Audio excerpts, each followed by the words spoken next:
E-PoS തകരാറ് മൂലം സംസ്ഥാനത്തെ റേഷൻ വിതരണത്തിൽ തടസ്സം നേരിട്ടു. ഐ.ടി സെല്ലുമായി ബന്ധപ്പെട്ട പ്രശ്നം പരിഹരിക്കാനുള്ള ശ്രമങ്ങൾ നടക്കുന്നുണ്ട് എന്ന് ഭക്ഷ്യമന്ത്രിയുടെ ഓഫീസ് അറിയിച്ചു. ഈ മാസം ഇത് രണ്ടാം തവണയാണ് റേഷൻ വിതരണം തടസ്സപ്പെടുന്നത്.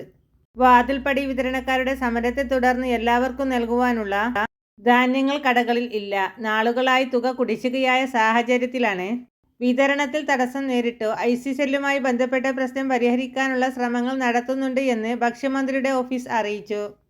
ഈ മാസം ഇത് രണ്ടാം തവണയാണ് റേഷൻ വിതരണം തടസ്സപ്പെടുന്നത്. വാതിൽപ്പടി വിതരണക്കാരുടെ സമരത്തെ തുടർന്ന് എല്ലാവർക്കും നൽകുവാനുള്ള ധാന്യങ്ങൾ കടകളിൽ ഇല്ല. നാളുകളായി തുക കുടിശ്ശികയായ സാഹചര്യത്തിലാണ് വാതിൽപ്പടി വിതരണങ്ങൾ സമരം പ്രഖ്യാപിച്ചിരിക്കുന്നത്.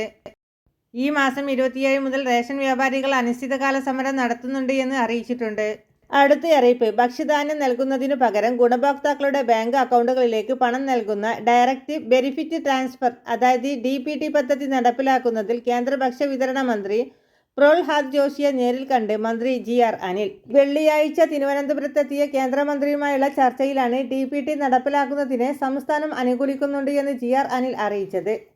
സംസ്ഥാനത്തിന്റെ ആശങ്ക പരിഗണിച്ചു മാത്രമേ ഇക്കാര്യത്തിൽ തീരുമാനമെടുക്കാവൂ എന്നു കേന്ദ്രമന്ത്രി ഉറപ്പു നൽകി.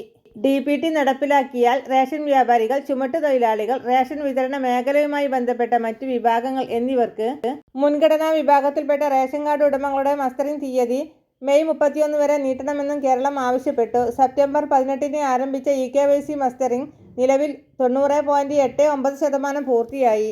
നിലവിൽ പ്രഖ്യാപിച്ച അന്തിമ തീയതി മാർച്ച് 31 വരെയാണ്. സംസ്ഥാനത്തെ പുറത്തു കഴിയുന്ന എല്ലാ ഗുണഭോക്താക്കൾക്കും ഇക്കാലയളവിനുള്ളിൽ മസ്റ്ററിംഗ് പൂർത്തിയാക്കാനാവില്ലെന്ന് കേന്ദ്രമന്ത്രിയെ അറിയിച്ചു. ഇക്കാര്യവും പരിഗണിക്കാമെന്ന് മന്ത്രി പറഞ്ഞു. ഇ-പോസ് മെഷീനിലെ ബയോമെട്രിക് സ്കാനിലെ ശേഷി കൂട്ടാനുള്ള സമയം ജൂൺ 30 വരെ നീട്ടണമെന്ന ആവശ്യവും ഉന്നയിച്ചു.